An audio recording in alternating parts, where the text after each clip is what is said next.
आपका personal favourite romantic song? चौधरी का चांद या आफ्ताब हो, जो भी हो तुम, खुदा की कसम लाजवाब। अगर आप किसी को बताएं तो वो यकीन नहीं कर सकता कि ये भजन जो है किसी एक मुसलमान ने गाए। Maximum of the bhajans were sung by Mr. Mohammed Rafi साहब. That never used to differentiate like अपनी ये हिंदू है, ये मुस्लिम है, ये सिख है, ये ईसाई. No, nothing.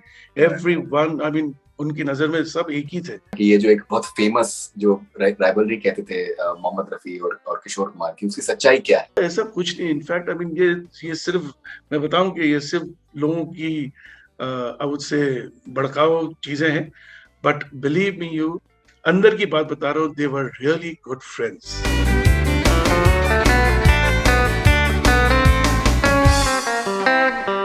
फुजैल, आप अमेरिका में हैं. Do you interact with Mohammed Rafi fan clubs? I happened to meet someone, and when they learned that I am Mohammed Rafi साहब's grandson, they were like, अरे बाप रे, आपने बताया क्यों नहीं कि आप है इधर, हमें पता ही नहीं है. कुछ लोग तो आके पैर छू जाते हैं हमारा.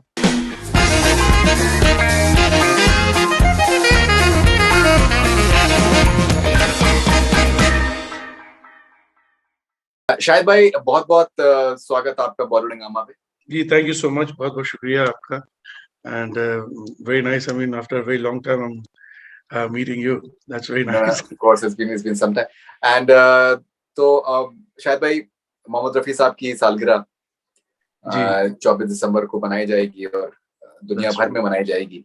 जी जी. तो आप कैसे देखते हैं कि एक शख्स जो कि जिंदगी से भरपूर था, कोई ये कह नहीं सकता कि आज वो जिंदों में शामिल नहीं है, because his voice is everywhere. His love for him keeps growing with every passing day, every passing year. Yeah, very true. I mean, ऐसा लगता नहीं है कि अब्बा हम लोग को छोड़ के गए हैं.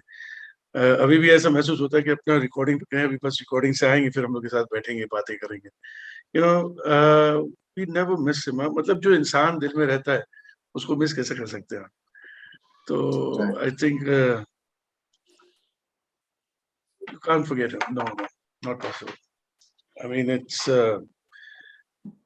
Very difficult. आई मीन, एक तो उन्होंने ऐसा अपना काम करके गए हैं, not only as a singer, Right. but as a great human being, as a great father.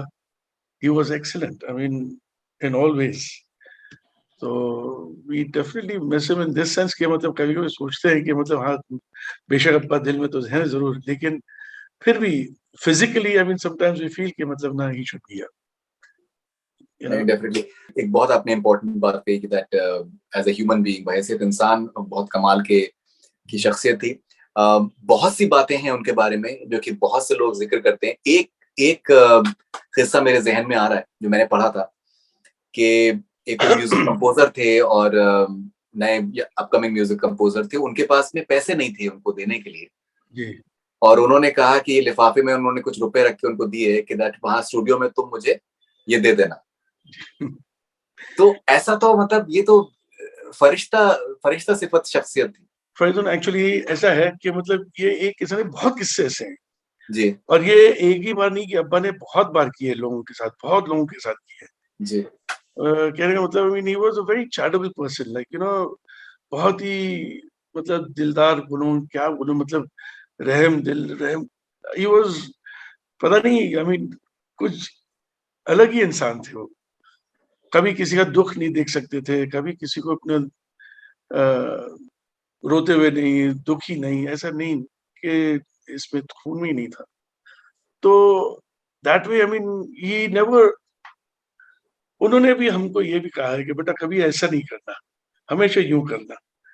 तो कभी हाँ, तो you know, these things, I mean, were taught by my father to us, mom and dad both. तो very charitable person. बहुत ऐसे किस्से हैं वैसे कि अब्बा कितने लोगों की शादी करवा दी, कितने लोगों को स्कूल में दाखिल करा दिया, कितने लोगों की, you know, plenty. But I mean, the thing is that, you know, वो कहते नहीं थे. और ये उनमें एक आदत थी कि उनके दाएं हाथ को पता नहीं चलता था उनका बाएं हाथ क्या कर रहा है. You know, that way he was. तो कभी-कभी कुछ चीजें ऐसी भी होती थी कि घर वालों को नहीं मालूम होती थी. हमारी अम्मा को नहीं मालूम होती थी, अब्बा ऐसा करते थे, तो बाद में पता चलता था कि मतलब अब्बा ने ऐसा किया. You know, so that was his greatness, I would say. Yes. No definitely. और शायद भाई ये आई थिंक ऑलमोस्ट हर कोई मानता है इस बात को कि जो रेंज मोहम्मद रफी साहब की थी उसको आज तक इंडस्ट्री में हिंदुस्तान में कोई मैच नहीं कर पाया है। और ये बड़े से बड़े जो दिग्गज हैं उन्होंने इस चीज को तस्लीम किया है। सोनू निगम साहब के साथ मैं बहुत इंटरव्यूज करे हैं और वो तो वर्शिप करते हैं। उन्होंने मुझे मोहम्मद रफी साहब के ऐसे गाने भेजे हैं जो कि रिकॉर्ड हुए हैं लेकिन सामने भी नहीं आए, वो उनके पास में है, and he forward it to me. तो वो तो एकदम वर्शिप करते हैं उनको। और इनफैक्ट वो एक फिल्म आई थी ऐ दिल है मुश्किल, उसमें कुछ थोड़ा सा कुछ बेअदबी हुई थी तो वो नाराज हो गए। बिल्कुल। मैंने उनका इंटरव्यू किया सोनू निगम साहब का और वो नाराज हो गए उसमें कि that you can not do this, you can not do this. He in fact said, I mean, can you do this to your father? Exactly. You know, आपने देखा मैंने देखा था जी जी। So that was very nice, of course. I mean, very nice of him. वो उनकी मोहब्बत, उनका बड़प्पन है, and I definitely respect his love for my father, definitely. Yes. लेकिन जो रेंज की बात अगर करें शायद भाई, रेंज कमाल की रेंज थी। फरीदुन भाई, एक्चुअली ऐसा मैं बताऊं आपको कि अब्बा खुद कहते थे कि ये मुझे अल्लाह की देन है। This is God gifted to me. I mean, the thing is that, I mean, कभी कुछ अपने बोलते थे कि हमारा रफी साहब अपने बहुत अच्छा, उनकी उंगली उड़ जाती थी। कहते नहीं थे मुझसे कि नहीं ये मैंने नहीं किया, ये करवाया गया है, ये ऊपर वाले नहीं, अल्लाह की देन है मुझे, ये ऊपर वाले ने करवाया है मुझसे, मेरे में मेरी क्या औकात कि मैं ये करूं, ये उसकी देन है। तो he was a god fearing person and definitely he used to say himself कि ये अल्लाह की देन है मुझे। And no doubt, I mean, अगर हम अपनी बात करें, हम लोग जैसे अपने आपस में कभी बात करें कि no doubt his range was such, it was, उनकी रेंज का तो मैं समझता हूं कोई मुकाबला नहीं है, to be very honest, because जो सफाई से वो ऊंची आवाज में जाते थे, the tone, his voice tone used to remain the same. Absolutely, that is magic. ये एक मौजूदा है। I would say this is a miracle. I mean के मतलब वही आवाज जो अपने आप खरज में लगा रहे हैं, वही चीज आप अपने वो देखिए, अपना the tone is the same.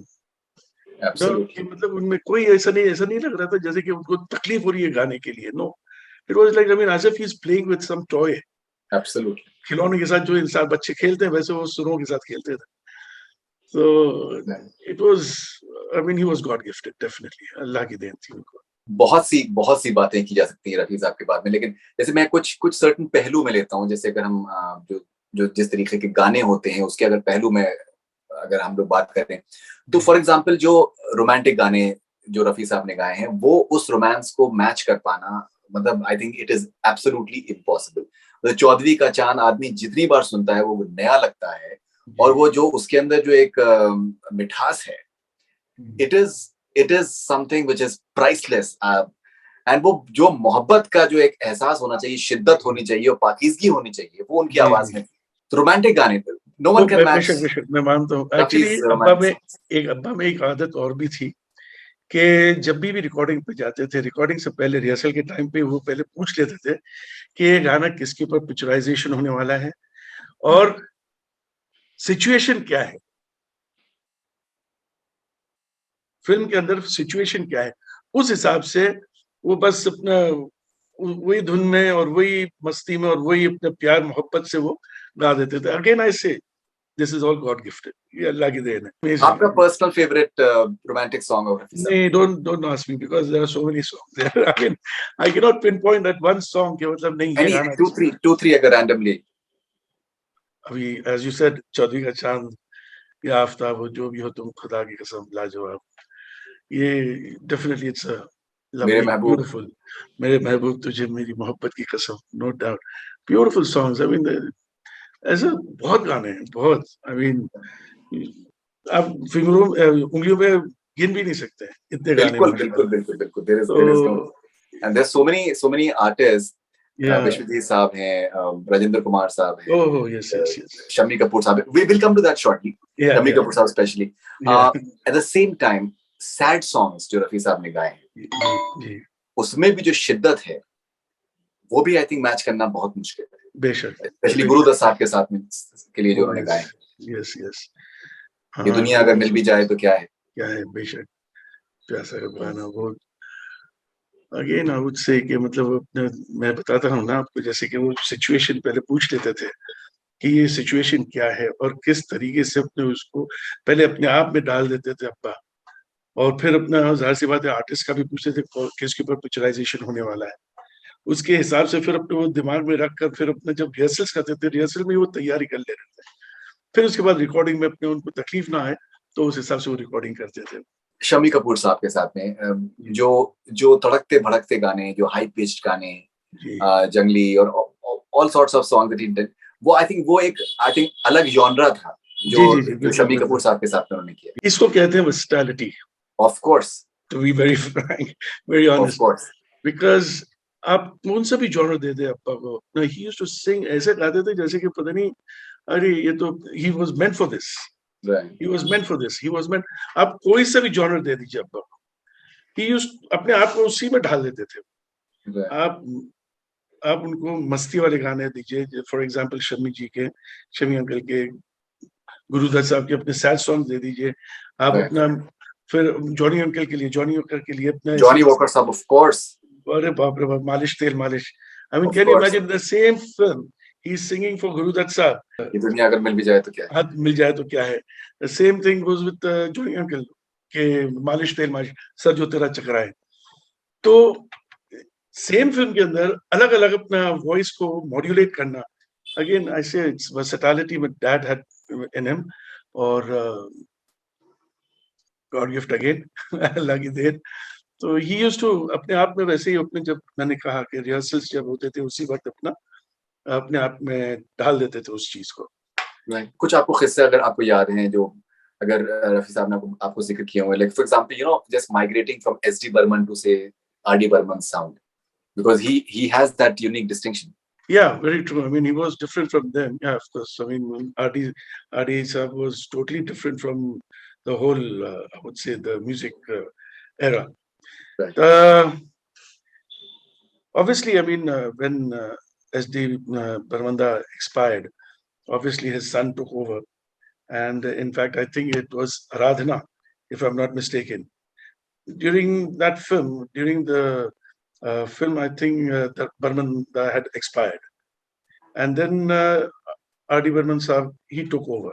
Right. So there were quite a lot of difference in the whole picture. में आप देखेंगे एक गाना कुछ और बजा, suddenly something different is going on over there. So this thing, I mean, Dad used to also realize कि मतलब दोनों मतलब अलग अलग हैं, लेकिन फिर भी he used to take it as it is. जैसे भी they used to sing it like, उनको तकलीफ नहीं होती थी, because उन्होंने पहले ही अपने ऐसे ऐसे गाने गा चुके थे कि मतलब कोई सोच भी नहीं सकता था, you know, तो this was easy for him. You know, he was well established also at the same time. And Shahid साहब, शाहिद भाई, कमाल का एक जो पर्सनालिटी ट्रेट रहा रफी साहब का, और जो अगर वैरायटी की वर्सटैलिटी अगर बात करें तो ये तो बहुत ही इम्पोर्टेंट एक उनका एक शख्सियत का हिस्सा था उनके करियर का, कि जिस शख्स ने कमाल के भजन गाए जी, एंड ऑब्वियसली जो कव्वालियां गाई हैं, पर्दा है, मतलब वो एक अलग लेवल, मतलब दिस इज समथिंग दैट अगर आप किसी को बताएं तो वो यकीन नहीं कर सकता कि ये भजन जो है किसी एक मुसलमान ने गाया। जी जी बिल्कुल, जिस शिद्दत से, मतलब वो भजन they have influenced crores and crores of people, so many generations. True. मैं आपको एक और बात बताऊं कि मतलब it's a fact. I mean, अगर आप statistics देखेंगे, जिस till the time Dad expired, उसी दौरान में my dad was the only singer. I'm talking about only films now. I'm not talking about private songs. Right. I'm not talking about private bhajans and all. But my dad was the only singer in the industry who sang most of the bhajans. Definitely. Maximum of the bhajans were sung by Mr. Muhammad Rafi Sahab. No, definitely. There is absolutely no doubt about that. And I'm talking about, as I said before, it was only, I'm talking about only about the films. Film के अंदर, movies में जो अपना भजन जितना ज्यादा पाने गाए किसी सिंगर ने नहीं गाया, भजन की बात कर रहा हूँ मैं। राइट, एंड वो भजन आज भी जिंदा है। Yes, of course. वो भजन ऐसे जिंदा हैं कि they are as fresh as ever. My God, मन तड़पत हरि दर्शन को आज देखिए, वो दुनिया के रखवाले देखिए, सुख के सब साथी, दुख में ना कोई, दिल को लगने वाली गाने हैं इनके भजन. So I mean he was.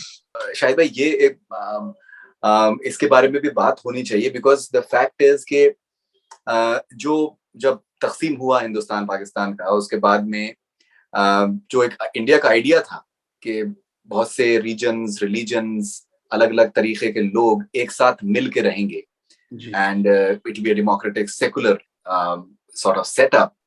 तो जिस तरीके से मोहम्मद रफी साहब ने उस चीज को जस्टिफाई किया, like he was a practicing Muslim and at the same time the respect that he had for other cultures and religions and their, of course, yes.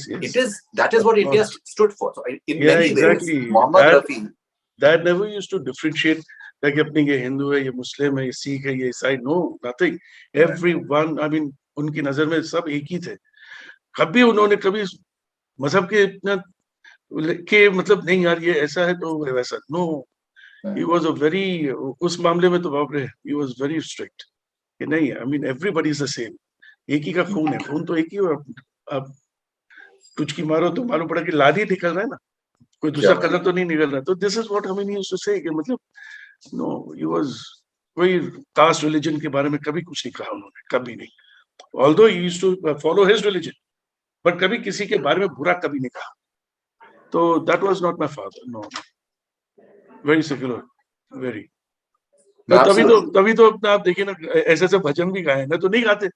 बिल्कुल. एंड अगर उसमें इम्पोर्टेंट बात ये है कि दैट उनको शब्दों को महसूस करके, जी, because if they move, if those bhajans have moved generations, तो अगर वो आप महसूस करके नहीं गाएंगे तो वो एक नहीं आप इम्पैक्ट ला सकते.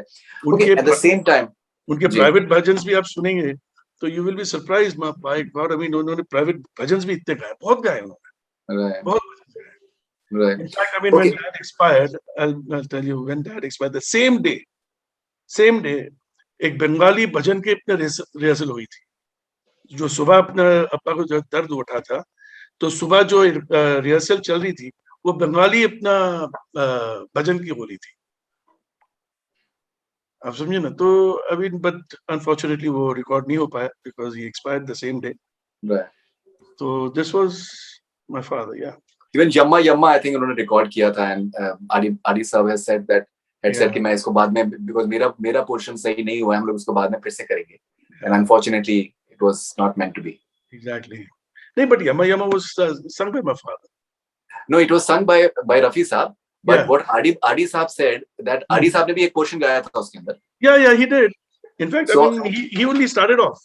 Yeah, so what Adi साहब has said in an interview that मैंने उस दिन अच्छा नहीं गाया था. अच्छा, मैंने रफी साहब से मैंने कहा कि इसको हम लोग फिर से रिकॉर्ड करेंगे, बिकॉज मेरा पोर्शन, आपका तो खैर कमाल का हुआ है, मेरा पोर्शन नहीं हुआ है. But unfortunately it was not very true, unfortunately. Hello. हाँ, Fuzail can see you. Now we can see you. Yeah. Hi, कैसे आप? हम ठीक है. आप कैसे? जी मैं बहुत बढ़िया हूँ. I'm sorry, I'm a little late. Not a little, I think I'm really late. I'm sorry. Little, half an hour late. Yeah, I know, but I mean, I was out till 2:30 in the morning. We were exploring, me and my mama, we were all exploring the Times Square, so I was just too excited about that. I'm so sorry about that. No, it's fine. Okay, so मैं शायद भाई से मैं एक सवाल में पूछ रहा था, उसके बाद मैं आपके पास में आता हूँ. जी प्लीज. तो शायद भाई जैसे अब अगर आप देखें तो 50s में for example Gurudatt, Dev Anand, 60s में of course Vishwajeet, Rajendra Kumar, Shammi Kapoor, and then 70s में he becomes in many ways the voice of Rishi Kapoor, a new generation. Yeah. And क्या गाने उन्होंने किए हैं बहुत गाने उनके साथ में which is Curse, for example, like Darde Dil and all that. Oh, like that next new sort of sound, and that is very unique as well. Like of course. His adaptability. Very true. सरगम के गाने देखिए, सब गाने अब्बा के पूरे गाने ऋषि जी के लिए, पूरा राम जी की निकली सवारी, right, और खिड्डी वाले बाबा, देन पर्दा है पर्दा. बिल्कुल ऋषि जी. तो and you know शायद भाई एक मुझे याद है, बिकॉज मैं उस रेडियो के एरा को भी मैंने देखा हुआ है. जी. मुझे याद है कि नासिर साहब की एक फिल्म थी, उसका गाना था क्या हुआ तेरा वादा. मतलब वो उस गाने का जो कल्ट फॉलोइंग थी, मतलब people cannot understand कि what that song was. क्या हुआ तेरा बात? Very true. In fact उसी पे अपने डैड को नेशनल अवार्ड भी मिला था उस पे, वही गाने पे। जी बिल्कुल, और कमाल का गाना था, और इतना पॉपुलर गाना था कि that it was truly outstanding. क्या हुआ तेरा वादा? और फुजैल, आप अगर आप अपने कुछ एक्सपीरियंसेस अगर आप बताना चाहें रफी साहब के साथ में, and what does he mean to you? So I don't have experiences as such because I've never seen my grandfather. मैं दादा बाबू कभी देखा नहीं है. Right. My parents got married after 9 years after his death. But what I would like to share is that कि इतना सारी चीजें लोगों से सुनी है. Dad हमेशा बताते रहते हैं, and the way people come and talk to me, जैसे बात करते हैं, हमें प्यार दिखाते हैं, दुआएं देते हैं, always, you know. So it's been a big pleasure to see that. ऐसे लगता है कि as if I've almost seen दादा because of the way the people treat us. उन्होंने मतलब दादा तक ही नहीं, dad तक ही नहीं, वो एक third generation, me being the grandson of Mohammad Rafi Sahab, the youngest grandson though, and उनको भी हमें भी इतना प्यार देते हैं, and कुछ लोग तो आके पैर छू जाते हैं हमारा, and it's a very overwhelming feeling, and it's a great experience, I would say, क्योंकि ऐसा देखने को मिलता नहीं है. And कि थर्ड जनरेशन तक प्यार आ रहा है लोगों का, और हर साल बढ़ते जा रहा है. And just because of that we started, we came up with a small institute. It's an online institute by the name of Muhammad Rafi Musical Institute, Dada Abba ke naam se. And it's like a small tribute I wanted to give Dada Abba because of what he has left for us. It honestly does not feel as if he's left us. It's like he's always still around us because of everybody still remembering him, talking about him, singing his songs. And honestly, through his songs, it's moreover like he's always around us. तो बहुत ही अच्छा लगता है, and it's a very beautiful feeling. ऐसे जब हम छोटे थे समझ में आता नहीं था, but जैसे बढ़ते गए और लोगों ने और बातें की, फिर डैड से समझे, मॉम से समझे, तब जाके पता चला, oh my God, Dada Baba was a awesome and a big personality, you know. Right. It's a beautiful absolutely. Shahid भाई, I think रफी साहब को एक, I think बहुत एक उनको जो एक शर्फ हासिल था, और एक तरीके से अगर देखा जाए, he was extremely blessed that जो दौर था 50s 60s का, और even 70s का भी, but 50s 60s का especially, there were some amazing lyricists. Of course, composers were brilliant. Because Rafi साहब का जो तलफ़ुज़ बहुत साफ तलफ़ुज़ था, और वो लफ्जों को महसूस करके गाते थे, जो कि एक बहुत ही यूनिकनेस थी. उससे सिर्फ सुर में नहीं, लफ्जों के उसका कितना वजन होना चाहिए, क्या होना चाहिए, वो एक उनकी बड़ी यूनिक सी चीज थी. तो कुछ अगर आप उनके तलफ़ुज़ के बारे में कहें, और जो शायरी का सेंस. मैं बस ये बता सकता हूँ कि that we are basically from Punjab, Amritsar, और जब we are Jats actually, to be very honest. लेकिन अब्बा जब इंडस्ट्री में जब बात करते थे, पंजाबी में बात करते थे ज्यादा, because I think the industry that time was totally Punjabis. तो सबसे पंजाबी में बात करते थे, और उनका टोन भी अपने जब घर पे आते थे, जब बात करते थे, तो थोड़ा थोड़ा पंजाबी टोन लगता था. लेकिन he used to write in Urdu, he used to understand Urdu, and he used to read Urdu. तो जेर जबर नुक्ता जो भी है ना, तो जब भी गाना लिखते थे, हमारे मामू लिखते थे, to be very honest, Zahi मामू, and his writing was as a calligraphy type की अपनी राइटिंग होती, बहुत साफ सुथरी and beautiful handwriting in Urdu. तो dad used to first read the whole song, like you know, जहाँ पे भी अगर गलती है तो जो लिरिसिस्ट होता है, उस जमाने के लिरिसिस्ट भी ऐसे थे, बहुत बढ़िया. साहिर साहब हैं, शकील साहब हैं, मजरू साहब हैं, कैफी आज़मी, शैलेंद्र जी, बिल्कुल कैफी आज़मी साहब. तो अगर कोई मिस्टेक भी, अगर हम फर्ज करो कि मतलब अगर कुछ तो दे यूज्ड टू ना, ये नहीं, ये ऐसा होता है, ये ऐसा. तो फिर वो टोकते भी थे कि ये तलफ़ुज़ आपके सही नहीं होते. बट डैड वाज तो ऑब्वियसली माशाल्लाह, अल्हम्दुलिल्लाह, हिज तलफ़ुज़ एंड हिज, वो कोई भी गाना गाते थे, कोई भी जॉनर का गाना गाते थे, वो हिंदी हो, पंजाबी हो, मराठी हो, any language, वो ऐसा लगता था कि मतलब I mean he was born in that family. Like I mean you know, अगर मराठी है तो वो महाराष्ट्र में, वो पंजाबी तो पंजाबी है. अच्छा, in fact अपनी has sung foreign languages also, like for example Swahili, Dutch, Arabic, English. तो इसमें भी अपना आप उनकी तलफ़ुज़ देखेंगे तो ऐसा लगता है कि वाकई में अपने उन्होंने ये लैंग्वेज सीखा हुआ है. क्या बात है. Again, it was God gifted. Again, he was God gifted for that. Definitely. I mean, अल्लाह की देन थी उनको, और उनके तलफ़ुज़ माशाल्लाह इतने, और जहाँ पे उनकी आवाज़ को खुलनी चाहिए, क्या that knowledge he had. He was such a perfect person. I wouldn't say singer. I would say a person. क्या बात है. Overall. Not only as a singer. Singer तो आते हैं जाते हैं, but as a person, as a human being.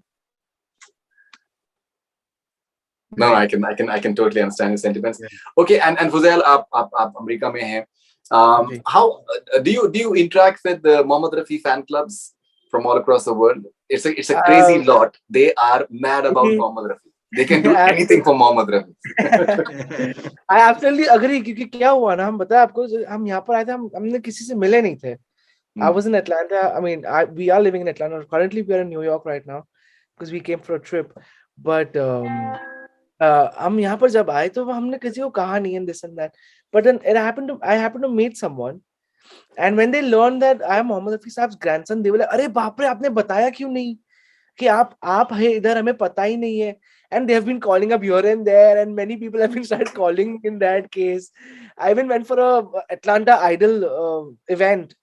It was I think last month. It was just last month. And people have been calling, they've been talking, and then the way they also talk about Dadabba, it's like, yeah, I mean, Dadabba's his reach, let's say his reach was like all around the world, you know.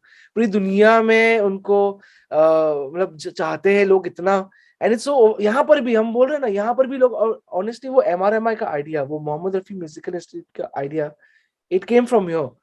कि यहाँ पर भी लोग बोले कि आप करते क्यों नहीं कुछ उनके नाम पे, आप कुछ बताइए, आप कुछ करिए, आप गाना गाते कि नहीं. वो तो एक general idea is that what everybody ask, और एकदम. But yeah over here also many people have been calling asking कि आप आइए, इधर आइए, आप उधर आइए, आप गाना गाते कि नहीं गाते, and then just to talk कि कुछ दादाबा के बारे में बताइए. Then I ask dad more, अरे डैड और की बातें मगर दादाबा के बारे में बताइए, can talk to people about. But yeah, overall, it's been a very beautiful experience. No, I can totally understand that. And Shahid bhai, taking off from the fan clubs part, so I've done a very exhaustive interview with Shabir Kumar Saab. And Shabir Saab, in fact, 2 interviews I think with Shabir Saab. So Shabir Saab, बहुत उन्होंने उनका famous उनका एक किस्सा है कि वो रफी साहब का जब जनाजा था, जब उनको खाके सुपुर्द किया जा रहा था, तो उसमें उनकी घड़ी शायद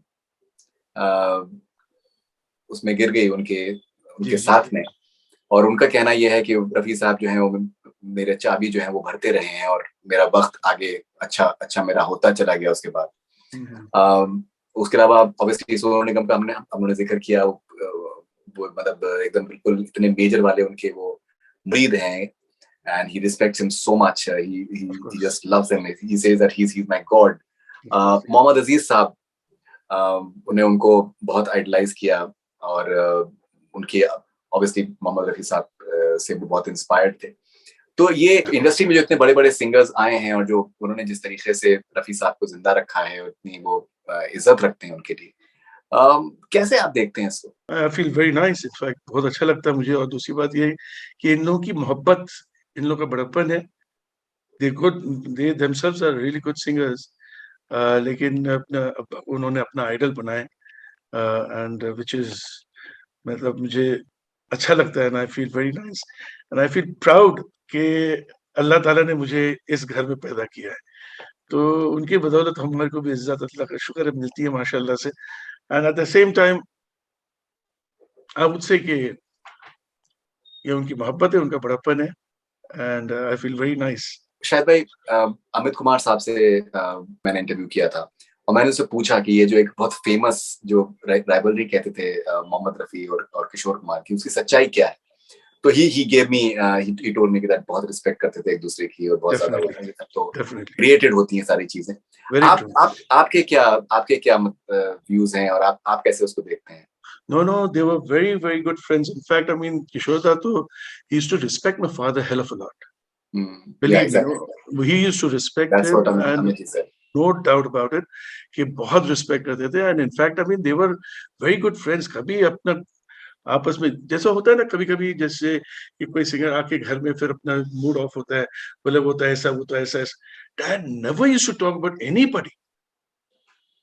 एंड इनफैक्ट अपना आते थे, बोलते अरे यार आज तो बहुत मजा आया. बोले क्यों? बोले आज किशोर दा के साथ गाना गाया. Like he used to enjoy singing with them, and they were very good friends. In fact, I mean, I'll tell you, when Dad had gone for just to visit my brothers. I mean, my brothers stay in London. तो उनको मालूम पड़ा कि किशोर दा का programme London में हो रहा है. तो Dad called him up. He called him up and he said that, I mean, आपको घर आना है, हमारे साथ खाना खाना है. तो किशोर दा, he removed time and he came home. London में हमारे घर पे आए हो, and they were together and they were अपना मस्ती मजाक बातें कर रहे हैं, सब अच्छा. They were enjoying themselves. So ऐसा कुछ नहीं. इनफैक्ट आई मीन ये सिर्फ मैं बताऊं कि ये सिर्फ लोगों की आई वुड से भड़काऊ चीजें हैं, बट बिलीव मी यू, अंदर की बात बता रहा हूँ, they were really good friends, really respect each other. इतना रिस्पेक्ट करते थे कि मतलब अभी मैं क्या बताऊं आपको. नो सब गलत बातें हैं जो बाहर के लोग निकालते हैं. डेफिनेटली. एंड फुजैल, आपके क्या थॉट्स हैं? रफी साहब की सालगिरह है 24 दिसंबर. How big a day is that for you and for millions and millions of his fans? To be honest, during this time, it's a very big day for all of us. हम लोग, I mean, हमने भी एक छोटा सा event organise किया है हमारे इंस्टीट्यूट के थ्रू. वहां पर हम लोग के फैमिली मेंबर्स आने वाले हैं, जो फैमिली मेंबर्स जो कभी आए नहीं है मीडिया में, who have spent a lot of time with my grandfather, with my dad as well. Dad के बारे में भी थोड़ी बहुत बातें हैं उसमें. So it's going to be a very beautiful event, and also it's the first time right now, I don't even think so Dad knows about this, but I'm going to mention for the first time on this platform right now that we are launching a virtual award room. It's going to be Dada Abba's virtual award room. As we know कि कुछ लोग आ नहीं सकते हैं because of corona. There's so much of problems and people are sick and they yet want to come, because I get a lot of text from a lot of people that I'm on a lot of groups also. बहुत से groups में भी है हम. तो लोग बोलते हैं कि हम रफी साहब के वहां पर दरबार में जाना चाहते हैं, ऐसी ऐसी इतनी प्यारी प्यारी बातें कहते हैं. So what we have done is that we have come up with a virtual award room. It'll be all online. Mohammad Rafi Musical Institute.com पे रहेगा, और उस पे आप वर्चुअली हर एक अवार्ड देख सकते हैं, आप उनके तानपुरा देख सकते हैं. It's going to be as if आप उधर खड़े हैं, ऐसा रहेगा. And it's the first time I'm thinking that it was going to be a surprise for Dad and everybody as well. And so then I just want to take this opportunity to mention it कि जैसे हमने कहा, लोग कहीं कुछ abroad रहते हैं, दूसरी कंट्री में रहते हैं, आ नहीं पाते, ट्रैवल नहीं कर पाते, काम होता है या कुछ ना कुछ प्रॉब्लम होती है. अभी ऑब्वियसली ये कोविड-19 जो चल रहा है उसकी वजह से ट्रैवल रिस्ट्रिक्शंस कितने सारे हैं, but still they want to come see. So now they all can just sit at home, सब घर में बैठे बैठे ऑनलाइन जाके ये अवार्ड रूम दादा अब्बा का जो है वो देख सकते हैं कहीं पे भी बैठ के, एंड एंजॉय कर सकते हैं, गाने सुन सकते हैं. You can do a lot more on that. That's truly fantastic. That's truly fantastic. And Shahid bhai, the first virtual award studio. I mean, first virtual studio kind of thing that someone's doing actually, I believe, at least in India. So it's gonna. I hope it's going to be amazing for everyone. No, that's amazing. So, Shahid bhai, thank you very much, and thank you very much from New York. So, आप लोगों को बहुत मुबारक हो. आपको. Thank you so much. बहुत शुक्रिया. नया साल मुबारक आप लोगों को. Thank you. आप लोग सबको. Thank you so much. Thank you. Thanks a lot. Thanks a lot. Thank you.